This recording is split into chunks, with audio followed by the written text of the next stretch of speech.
एक आदमी रोज़ा रखता नहीं था, मगर बीवी से कहता था पकौड़ी बनाओ, फुलौरी बना। उसका पेट था कि इंडिया गेट था, पूरा दस्तरखान खा जाता था। पेट भी भरता नहीं था, पेट फटता भी नहीं था। लेकिन वो रोज़ा तोड़ता कैसे था, आपको सुनकर के हैरत होगी। जब उसको भूख लगती थी, प्यास लगती थी, लुंगी गमछा लेकर के दरिया में डुबकी लगाता था और नीचे मुंह खोला, जी भर करके पानी पी लिया, ऊपर आकर के दस्तरखान पर बैठता था, पूरा दस्तरखान चाट जाता था। 99 दिन चोर के एक दिन कोतवाल का। आदत के मुताबिक जैसे ही डुबकी लगाई, मुंह खोला, टिंगड़ा मछली चली गई। दायां काटा दाईं तरफ, बायां काटा बाईं तरफ, मुंह बा दिया। अब डॉक्टर के पास जब मछली को ऑपरेशन करके निकालने के लिए लाया गया तो डॉक्टर सर पकड़ करके बैठ गया कि किस मनहूस को लेकर के आए। अगर आदमी सोएगा, मुंह खोलेगा तो मक्खी जाएगी, ये मछली कैसे गई? तब समझ में आया कि ऊपर से फीट फाट था, नीचे से मकामा घाट था।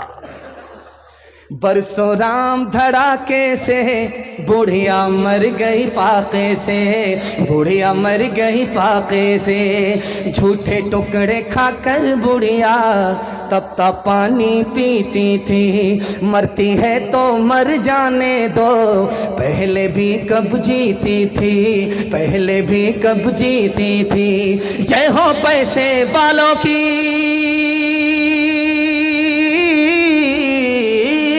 जय हो पैसे वालों की, गेहूं के दलालों की। उनका हद से बढ़ा मुनाफे, कुछ ही कम है डाके से, कुछ ही कम है डाके से। बरसों राम धड़ाके से बुढ़िया मर गई फाके से। कल युग में भी मरती है, सतयुग में भी मरती थी। ये बुढ़िया इस दुनिया में सदा ही फाके करती थी, सदा ही फाके करती थी। जीना उसको रास न था, जीना उसको रास न था, पैसा उसके पास न था। उसके घर को देख के लक्ष्मी मुड़ जाती थी ना कैसे, मुड़ जाती थी ना कैसे। बरसों राम धड़ाके से बुढ़िया मर गई फाके से। 5 से 7 मिनट मेरे हिस्से का जलसा है, आप लोग सुनेंगे, मरने के बाद अमल करेंगे। हाथ उठाइए इंशाअल्लाह, हाँ उठाइए, मैं चचा देख चुका हूँ, आप बराबर मेरा साथ दे रहे हैं। ध्यान से सुनिएगा, तेजी के साथ निकल जाएगा। बड़ा खूबसूरत पैगाम आप देख रहे हैं। ये मर्दों का पिंडाल है और बगल ही में औरतों का पिंडाल होगा। आप सरकारी हॉस्पिटल में जाइए और स्कूल में जाइए तो वहां पर दीवार में लिखा रहता है बेटी बचाओ बेटी पढ़ाओ। और ट्रक जब पास करेगा तो पीछे देखिएगा तख्ते पर लिखा रहता है बेटी बचाओ बेटी पढ़ाओ। लेकिन ये कहीं लिखा नहीं रहता है बेटा बचाओ बेटा पढ़ाओ। क्यों भाई? ये राज क्या है आपको बताने के लिए जा रहा हूं।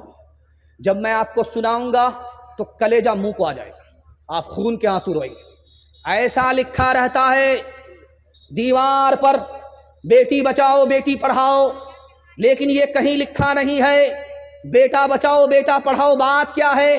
तो लिखा कि इस हिंदुस्तान में 1 साल में 10 लाख लड़की को मार दिया जाता है, बेटे को बचाया जाता है, बेटी को मारा जाता है। ये मारने वाले घर से बाहर के लोग नहीं हैं, घर के अंदर के लोग हैं, माँ बाप हैं। 1 साल में 10 लाख लड़कियों को जिंदा जान से मार देते हैं। कैसे मारते आपको हैरत होगी। जब अल्ट्रासाउंड मशीन ने बताया कि पेट में बेटा है तो माँ भी खुश होती है, बाप भी खुश होता है। चलो क्या फर्क पड़ता है, बरकत आ रही है। ई कदर आ कदर ई कदर आ कदर ई कदर आ कदर। 1 दर्जन आ गए, न माँ परेशान न बाप को परेशानी। लेकिन जैसे ही अल्ट्रासाउंड मशीन ने बताया कि पेट में बेटी है तो माँ से ज्यादा बाप परेशान। इस साल माँ ने पैदा किया है, अगले साल यही बाप पैदा करेगा। अब उसको इंजेक्शन के जरिए गिरा दिया गया, गोली खिला करके गिरा दिया गया। 1 साल में माँ बाप के करतूत से 10 लाख मासूम लड़कियों की जान चली गई। इसलिए लिखा रहता है बेटी बचाओ बेटी पढ़ाओ। सर झुका करके बैठा हुआ था, नर्स ने आकर के खबर दिया कि तुम बेटे के बाप हो गए। सर गाड़ करके बैठा हुआ था।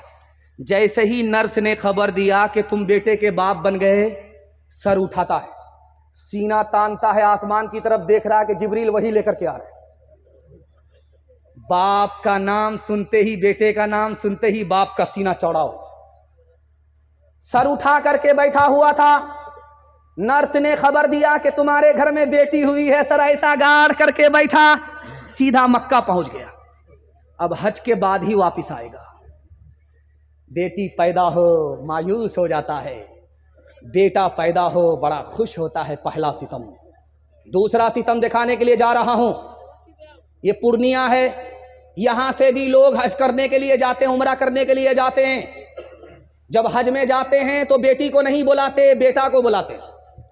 बेटा को कान में कहते हैं, बेटा मैं सफर में जा रहा हूं, पता नहीं जिंदा आऊंगा या जनाजा उठेगा। जमीन के तुम मालिक हो, मकान के तुम मालिक हो, अकाउंट बैलेंस के तुम मालिक हो। बेटी को बुलाया नहीं, बेटे को सब चीज का मालिक बना दिया। जब वहां से वापिस आया तो बेटी को बुला रहा है, ये कहने के लिए कि बेटी मैं तुम्हारे लिए मदीने का तबर्रुक खजूर लेकर के आ रहा हूं, बेटी मैं मक्का का तबर्रुक जमजम लेकर के आ रहा हूं। अब बेटी को बुलाया, बेटा को माला माल किया, बेटी को कंगाल किया, जमजम दे करके खुश कर रहा है। किताबों में मसला लिखा, न हज कबूल होगा न जन्नत की गारंटी है। एक तरफ लड़की का बाप बैठा हुआ है, एक तरफ लड़के का बाप बैठा हुआ है। तो लड़की के बाप से लड़के का बाप कह रहा है, समझी नीचे से तो सब कुछ दे रहे हैं, कुछ ऊपर से भी बढ़ा दीजिए। अब उसका सर चकरा गया कि गाड़ी नगद दे रहा हूं, पैसा नगद दे रहा हूं, सामान नगद दे रहा हूं, और मेरा महर उधार, कब देगा इसका भी पता नहीं। ऊपर से क्या बढ़ाने के लिए बोलता है। तो इधर से बेटी वाला बोलता है, समझी हाजी साहब, अरे सब कुछ तो नीचे से दे रहा हूं, पर क्या बढ़ाने के लिए बोलने मुझे समझ में नहीं आया। ये खिसिया करके कहता, आप इशारा भी नहीं समझते, 100 गाड़ी बारात लेकर के आऊंगा, तेल का पैसा भी आपको लगेगा, दोबारा खर्च भी आपको लगेगा, हलवाई की दुकान, नाना जी का फातिहा। हाथ उठाइए, वादा कीजिए अपनी शादी में, अपने बेटे की शादी में कोई डिमांड नहीं करेंगे। हाथ उठा दीजिए इंशाल्लाह। अच्छा गौर कीजिए, इसमें उन लोगों ने भी हाथ उठाया है जिनकी शादी हो चुकी है। अगर ये कैमरा वाले इस हाथ को इनकी बीवी तक पहुंचा दे तो वो जहर खिला करके कहां पहुंचाएगी। कितना सच है कितना झूठ है, कितना हक है कितनी लूट है, कितना हक है कितनी लूट है। रख सभी का लाज कुछ न बोल, क्या है ये समाज कुछ न बोल, क्या है ये समाज कुछ न बोल। ढोल का ये पोल सिर्फ देख ले, ऐ दिल ज़बान खोल, सिर्फ देख ले, ऐ दिल ज़बान खोल, सिर्फ देख ले। मान ले जहाँ की बात को, दिन समझ ले काली रात को, दिन समझ ले काली रात को। चलने दे यूं ही ये सिलसिला, कुछ न बोल किसको क्या मिला, कुछ न बोल किसको क्या मिला। तराजुओं का झोल सिर्फ देख ले, ऐ दिल ज़बान खोल, सिर्फ देख ले। मुझे लगता है कि मैं सुनाता रह जाऊंगा, आप लोग सुनते रह जाएंगे, दूसरे मेहमान को मौका नहीं मिलेगा। और आप लोग इतनी मोहब्बत से सुन रहे हैं, मुझे यकीन है कि मैं जितना भी सुनाऊँ मैं थक जाऊंगा, लेकिन आपकी प्यास ख़त्म नहीं होगी। ये जलसे की कामयाबी की दलील है कि पैगाम ख़त्म हो रहा है, प्यास बाकी है। अल्लाह ज़मीन से लेकर के आसमान तक इस जलसे को कबूल फरमाए। आखिरी पैगाम सुना देता हूँ 3 मिनट का। आप लोग यहाँ से लेकर के वहाँ तक सुनने के लिए तैयार हैं? जोश के साथ हाथ उठाइए इंशाअल्लाह। माँ बाप को माँ बाप कहेंगे, सास ससुर को किबला और काबा कहेंगे, हाथ उठाइए इंशाअल्लाह। खैर, बड़े बड़े की चोरी पकड़ी गई है। देखिए, रमज़ान में माँ बाप के नाफरमान की माफ़ी नहीं होती। खुदा का नाफरमान छोटा नाफरमान है, माँ बाप का नाफरमान खुदा के नाफरमान से भी बढ़ करके। क्यों? खुदा का नाफरमान है, खुदा ने माफ़ कर दिया, अब नाफरमान नहीं रहा। और माँ बाप का नाफरमान, अगर माँ बाप माफ़ ना करे तो खुदा भी माफ़ नहीं करता। खुदा के नाफरमान से बढ़कर माँ बाप का नाफरमान। रमजान आया और चला गया, अगर उसने तौबा नहीं की, उसकी माफी नहीं हुई। जब रमजान में माफी नहीं हुई तो कब माफी होगी? 3 फर्क है माँ बाप में और औलाद में। इसको सुनाता हूं, एक काम खत्म कर रहा हूं। अभी क्या क्या डाउन होगा वो जाने दीजिए। किसी भी औरत को अगर कुर्सी पर देखिए बैठी हुई और गाल पर हाथ है तो समझ जाइए इसको सदमा है। किसी भी औरत को, गौर कीजिए, इधर आप ध्यान दीजिए, वो लोग अपनी सेटिंग कर रहे हैं, आप लोग इधर ध्यान दीजिए। 3 ही मिनट का मेरा पैगाम है, जलसा निकल रहा है, ध्यान से सुनिएगा। कोई औरत कुर्सी पर बैठ करके गाल पर हाथ रखे तो समझ जाइए इसको कोई सदमा है। पूछने वाले ने पूछा कि तुमको चांद जैसा शौहर मिला, जन्नत जैसा घर मिला, फिर कौन सा सदमा है? उस औरत का जवाब सुनिए। माँ बाप की हस्ती कितनी बड़ी है आपको समझ में आ जाएगा। उस औरत ने कहा कि शादी को 1 साल हो गया, 2 साल हो गए, गोद में बच्चा नहीं तो कुछ भी अच्छा नहीं। माँ बाप की वो हस्ती है, बच्चा है तो सब कुछ अच्छा लगता है, बच्चे के बगैर कुछ भी अच्छा नहीं लगता। ये बगल में पूर्णिया जंक्शन है, रेलवे स्टेशन है, और इधर कटिहार रेलवे स्टेशन है। आपका बच्चा कहाँ रहता है? बंबई में, पंजाब में। जब वहां से आता है तो फोन करता है आपको, अब्बा मैं आ रहा हूं। बीवी से कहता है मोहतरमा मैं आ रहा हूं। बच्चे से कहता है बेटे मैं आ रहा हूं। अब उसको कटिहार पहुंचते पहुंचते रात हो जाती है और घर पहुंचते पहुंचते सुबह हो जाती है। माँ बाप में और औलाद में, बीवी में फर्क दिखा रहा हूं। जब वो घर पहुंचता है सुबह में तो देखता है कि बेटे खर्राटे ले रहे हैं, बीवी बेखबर सो रही है। बूढ़े माँ बाप जाग करके अपने मुसाफिर का इंतजार कर रहे हैं। माँ बाप में, बीवी में, औलाद में ये फर्क है।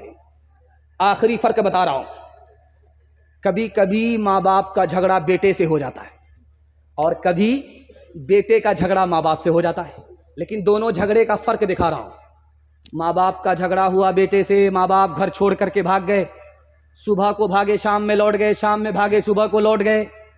बेटों ने ताना मारा कि जब भागना था तो आए क्यों, जब आना था तो भागे क्यों? तो माँ बाप का जवाब सुनिए, कुर्बान जाइए उसकी मोहब्बत पर। कहते हैं हमारी नफरत पर तुम्हारी मोहब्बत गालिब आ गई, इसलिए आ गए। लेकिन जब बच्चा माँ बाप से झगड़ा करता है तो ऐसा घर छोड़ करके भागता है, सीधे ससुराल को पकड़ लेता, जीते जी माँ बाप का मुंह तक नहीं देखता। कब आता है वापिस ससुराल से? जब माँ बाप का जनाजा उठता है। अब घड़ियाल के आंसू बहा रहा है, ओ बदनसीब, सांप तो निकल चुका, लकीर को पीट करके कुछ नहीं होगा। माँ बाप तुमको माफ कर दिया करते थे, तुमने माँ बाप को माफ क्यों नहीं किया? बदला क्यों लिया? अपने ऊपर बरकत को भी बंद किया, जन्नत से भी महरूम हो गया। हाथ उठाइए, वादा कीजिए माँ बाप की खिदमत करेंगे। माँ बाप मर गए, दुआए मगफिरत करेंगे इंशाअल्लाह। शादी से पहले माँ बाप को, शादी के बाद सास ससुर को कमा करके खिलाएंगे इंशाअल्लाह। रो रो के मांगती हूँ तेरे लिए दुआएं, मर जाऊं तेरे बदले लेकर तेरी बलाएं। जीवन मिटा के अपना जीवन तेरा बचा लूं, दिल में तुझे छुपा लो, ओ मेरे लाला जा। तेरे लिए हूँ पागल, आखिर को माँ हूँ तेरी, जग में रहे तो जिंदा, उजड़े न गोद मेरी। एक बार अपने हाथों दूल्हा तुझे बना लूं, दिल में तुझे छुपा लूं, ओ मेरे लाला जा। ओ मेरे दिल के टुकड़े, ओ ममता के प्यारे, सुन ले के तेरी माँ है जिंदा तेरे सहारे, सुन ले के तेरी माँ है जिंदा तेरे सहारे। माँ से तो क्यों खफा है, आ मैं तुझे मना लूं, दिल में तुझे छुपा लूं, ओ मेरे लाला जा। माँ बाप की खिदमत में दिलो जान लुटाओ, कुरान का फरमान है तुम इसको निभाओ। करो माँ बाप की खिदमत तुम्हारे काम आएगी, यही खिदमत तुम्हें अल्लाह से जन्नत दिलाएगी, बढ़ाएगी तुम्हारी उम्र के अय्याम ये खिदमत, अता होगी बफैज़े की बुरिया रोज़ी में भी बरकत। अल्लाह की रहमत साया फगन होगी, मिसले कमर किस्मत जलवा फगन होगी। ये कश्ती अमल की है, इसे पार लगाओ, कुरान का फरमान है तुम इसको निभाओ। 3 वादे पर खड़े हो जाइए, हाथ उठाइए, वादा कीजिए अल्लाह की इबादत करेंगे इंशाअल्लाह। दूसरा वादा दीजिए रसूलुल्लाह की इताअत करेंगे इंशाअल्लाह। तीसरा वादा दीजिए मखलूक की खिदमत करेंगे इंशाअल्लाह। बहन से ज़्यादा साली पर मेहरबान होंगे इंशाअल्लाह।